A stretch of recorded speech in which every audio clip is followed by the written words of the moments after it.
मधुबन के बाबा,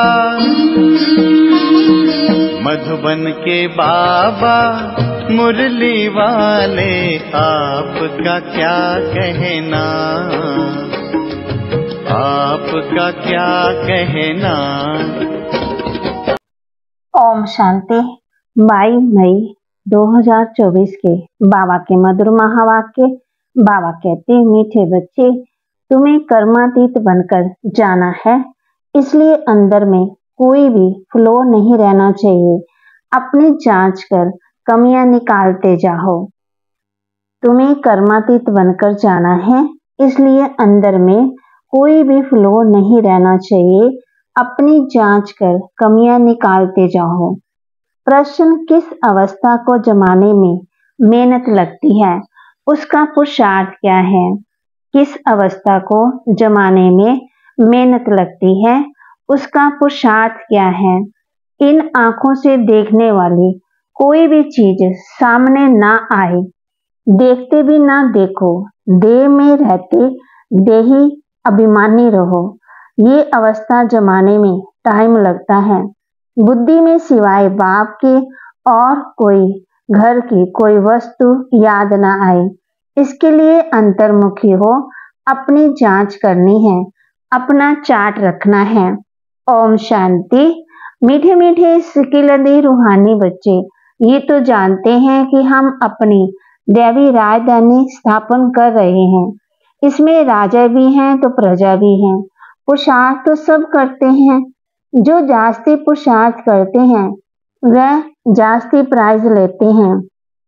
ये तो एक कॉमन कायदा है, ये कोई नई बात नहीं है। इसको दैवी बगीचा कहो, वह राजधानी कहो, अब भी ये है कलयुगी बगीचा अथवा कांटों का जंगल। उसमें भी कोई बहुत फल देने वाले झाड़ होते हैं, कोई कम फल देने वाले होते हैं, कोई कम रस वाले आम होते हैं, कोई कैसे होते हैं, फूलों के, फलों के, ऐसे भिन्न भिन्न प्रकार के झाड़ होते हैं।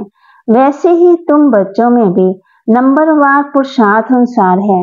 कोई बहुत अच्छा फल देते, कोई हल्का फल देते, भिन्न भिन्न झाड़ होते हैं। ये फल देने वाला बगीचा है। इस दैवी झाड़ की स्थापना हो रही है अथवा फूलों के बगीचे की स्थापना हो रही है। कल्प पहले मिसल आहिस्ते आहिस्ते मीठे खुशबूदार भी बन रहे हैं। नंबरवार पुरुषार्थ अनुसार सब वैरायटी है ना। बाप के पास भी आते हैं बाप का मुखड़ा देखने। ये तो जरूर समझते हो, बाबा हमको स्वर्ग का मालिक बनाते हैं। ये बच्चों को निश्चय है जरूर। बेहद का बाबा हमको बेहद का मालिक बना रहे हैं। मालिक बनने में खुशी भी बहुत होती है। हद के मालिक बनने में दुख है। ये खेल ही सुख और दुख का बना हुआ है और ये भी भारतवासियों के लिए है। बच्चों को बाबा कहे, पहले अपना घर तो संभालो। घर पर धनी की नजर रहती है ना, तो बाप भी एक एक बच्चे को बैठ देखते हैं, इनमें कौन कौन से गुण हैं और कौन से अवगुण हैं। बच्चे खुद भी जानते हैं। बाबा अगर कहे कि बच्चे तुम सब अपनी अपनी खामियां आपे ही लिख कर आओ, तो जट लिख सकते हैं। हम अपने को क्या क्या खामियां समझते हैं, कोई ना कोई खामी है जरूर। संपूर्ण तो कोई बने ही नहीं, हाँ बनना जरूर है। कल्प कल्प बने हैं, इसमें कोई संशय नहीं, परंतु इस समय खामी है। वह बतलाने से बाबा उस पर ही समझाएंगे। इस समय तो बहुत खामियां हैं। मुख्य सब खामियां होती ही हैं देह अभिमान के कारण। वह फिर बहुत हैरान करती है, अवस्था को आगे बढ़ने नहीं देती है। इसलिए अब पूरी रीति पुरुषार्थ करना है। ये शरीर भी अभी छोड़कर जाना है। दैवी गुण भी यहाँ ही धारण करके जाना है।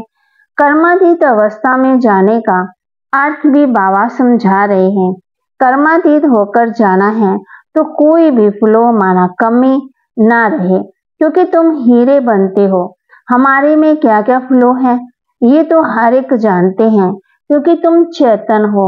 जड़ हीरे को फ्लो होगा, दाग होगा तो वह निकाल थोड़ी सकेंगे। तुम तो चेतन हो, तुम इस फ्लो को निकाल सकते हो। तुम कौड़ी से हीरे जैसा बनते हो। तुम अपने को अच्छी रीति जानते हो। सर्जन पूछते हैं, कौन सा फ्लो है, कौन सी कमी है जो तुमको अटकाता है, आगे बढ़ने नहीं देता। फ्लोलेस तो पिछाड़ी में ही बनना है। ये सब अभी निकालना है। अगर फ्लो नहीं निकलता है तो हीरो की वैल्यू कम हो जाती है। ये भी बड़ा पक्का जोड़ी है ना। सारी आयु हीरे की इन आंखों से देखे हैं।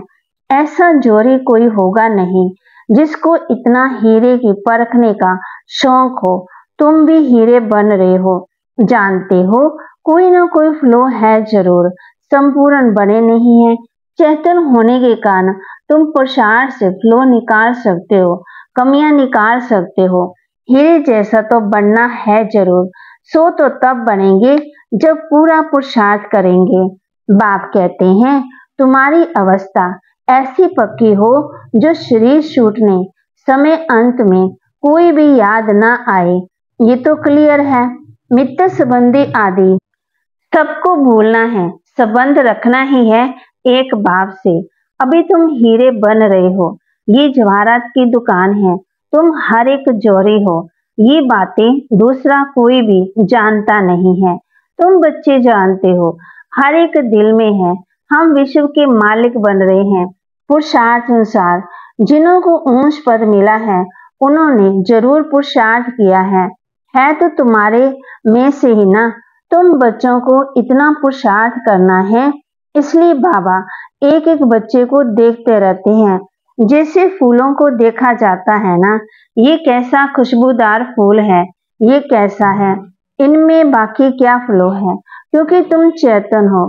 चेतन हीरे जान सकते हैं ना हमारे में क्या क्या खामी है। जो बाप से बुद्धि योग तुड़ाए कहाँ ना कहाँ भटकाते हैं। बाप तो कहते हैं, बच्चे माँ में कम याद करो, दूसरा कोई याद ना आए। ग्रस्त हार में रहते एक बाप को याद करना है।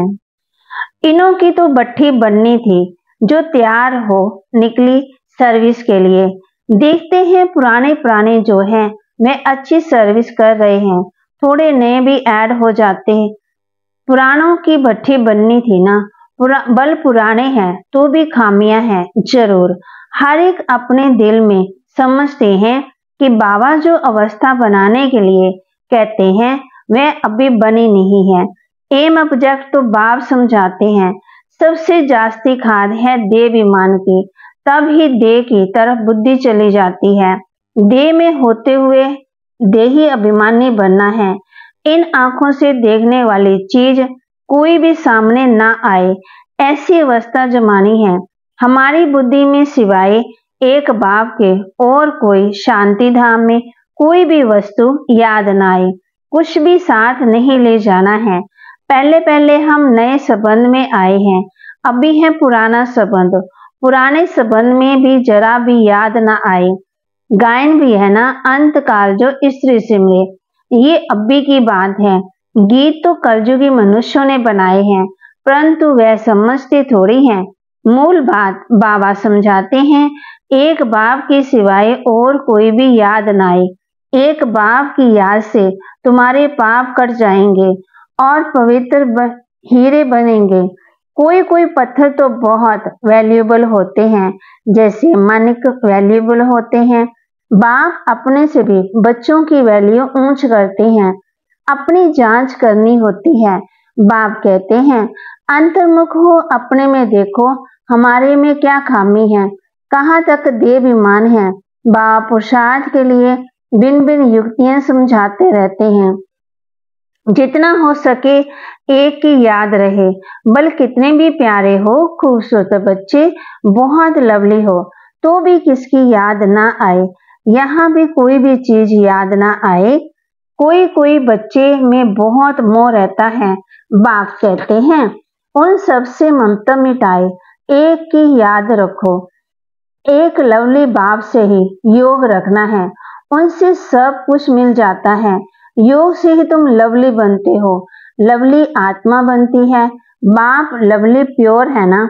आत्मा को लवली प्योर बनाने के लिए बाप कहते हैं, बच्चे जितना मुझे याद करेंगे तुम अथाह लवली बनेंगे।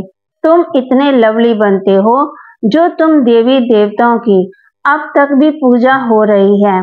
बहुत लवली बनते हो। आधा कल्प तुम राज्य करते हो और फिर आधा कल्प तुम ही पूजे जाते हो।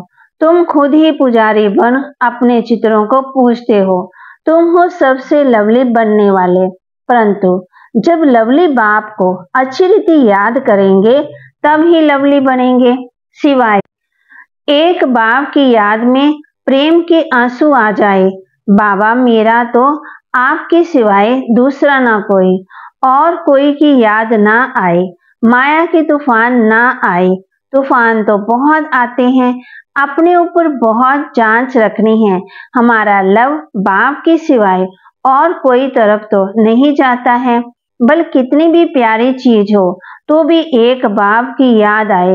तुम सब एक माशूक के आशिक बनते हो। आशिक माशूक जो होते हैं, एक बार एक को देख लिया, एक दो को देख लिया, बस शादी आदि भी नहीं करते, रहते भी अलग हैं, परंतु एक दो की याद बुद्धि में रहती है। अभी तुम जानते हो हम सब आशिक हैं एक माशूक के। उस माशूक को तुम भक्ति मार्ग में बहुत याद करते थे। यहाँ भी तुम्हें बहुत याद करना है, जबकि वह सम्मुख है।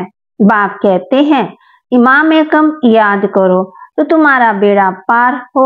इसमें संशय की कोई बात नहीं है। भगवान से मिलने के लिए सब भक्ति करते हैं। यहाँ कई कई बच्चे तो बहुत हड्डी सर्विस करते हैं। सर्विस के लिए जैसे कि एकदम तड़फते हैं, बहुत मेहनत करते हैं। ये भी तुम जानते हो कि बड़े आदमी इतना नहीं समझ सकेंगे, परंतु तुम्हारी मेहनत कोई व्यर्थ नहीं जाती है। कोई समझकर लायक बनते, फिर बाबा के आगे आते हैं। तुम समझते हो ये लायक है वह नहीं। दृष्टि तो उन्हों को तुम बच्चों से मिलती है। श्रृंगार करने वाले तुम बच्चे हो। जो भी यहाँ आए हुए हैं उन सबको तुम बच्चों ने श्रृंगार कराया है। बाबा ने तुमको कराया है। तुम फिर औरों को श्रृंगार कराए ले आते हो। बाप आफरीन देते हैं। जैसा श्रृंगार किया ऐसा ही औरों को भी कराते हैं, बल्कि अपने से भी औरों को अच्छा कर सकते हैं। सबकी अपनी अपनी तकदीर है ना। कोई कोई समझने वाले समझाने वालों से भी तीखे हो जाते हैं। समझते हैं इनसे हम अच्छा समझा सकते हैं। समझाने का नशा चढ़ता है तो वह फिर निकल पड़ते हैं। बाप दादा दोनों के दिल पर चढ़ पड़ते हैं। बहुत नए नए हैं जो पुराने से भी तीखे हैं। कांटों से अच्छा फूल बन पड़े हैं, इसलिए बाबा एक एक को बैठ देखते हैं, इनमें क्या क्या कमी है। ये कमी इनसे निकल जाए तो बहुत अच्छी सर्विस करे। बागवान है ना, दिल होता है उठकर पिछाड़ी में भी जाकर देखो, क्योंकि पिछाड़ी में जाकर बैठते हैं। अच्छे अच्छे महारथियों को भी फ्रंट में बैठना चाहिए। इसमें किसी को धक्का आने की बात नहीं है। अगर धक्का आएगा रूठेंगे, अपनी तकदीर से रूठेंगे। सामने फूलों को देख देख अथाह खुशी होती है। ये बड़ा अच्छा है, इसमें छोटा थोड़ा डिफेक्ट है, ये बहुत अच्छा साफ है। इनमें अंदर कोई जंक जमी पड़ी है तो वे सारा खिचड़ा निकलता है। बाप जैसा लव कोई नहीं करता। स्त्री का पति के साथ में लव रहता है ना, पति का इतना नहीं रहता। वह तो दूसरी तीसरी भी कर लेते हैं। स्त्री का तो पति या बस बाबा कहते कितना या हुसैन करती रहती, माना रोती है। पुरुषों के लिए तो एक जुत्ती गई तो और कर लेंगे। शरीर को जुत्ती कहा जाता है। शिव बाबा का भी लॉन्ग बूट है ना। अब तुम बच्चे समझते हो हम बाबा को याद करेंगे, फर्स्ट क्लास बनेंगे। कोई कोई फैशनेबल होते हैं तो जुतियां भी 4-5 रखते हैं। नहीं तो आत्मा की जुत्ती एक है, पाँव की जुत्ती भी एक होनी चाहिए, परंतु ये एक फैशन पड़ गया है। अभी तुम समझती हो बाप से हम क्या वर्षा पाते हैं। हम उस पैराडाइज के मालिक बन रहे हैं। हेवन को कहा जाता है वंडर ऑफ द वर्ल्ड। जरूर हेवनली गॉडफादर ही हेवन स्थापन करेंगे। अब तुम प्रैक्टिकल में श्रीमत पर अपने लिए स्वर्ग की स्थापना कर रहे हो। यहाँ तो कितने बड़े बड़े महल बनाते हैं, ये सब खत्म हो जाएंगे। तुम वहाँ क्या करेंगे? दिल में आना चाहिए, यहाँ तो हमारे पास कुछ भी नहीं है। वैसे ही बल बाहर में घर गृहस्थ में रहते ये भी समझते हैं सब कुछ बाबा का है, हमारे पास तो कुछ नहीं है। हम ट्रस्टी हैं, ट्रस्टी कुछ नहीं रखते हैं, बाबा ही मालिक है। ये सब कुछ बाबा का है। घर में रहते भी ऐसे समझो। शाहूकारों की बुद्धि में तो ये बातें आ ना सके।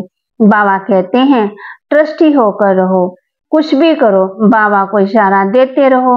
लिखते हैं बाबा मकान बनाओ, बाबा कहेंगे भले बनाओ, ट्रस्टी होकर रहो।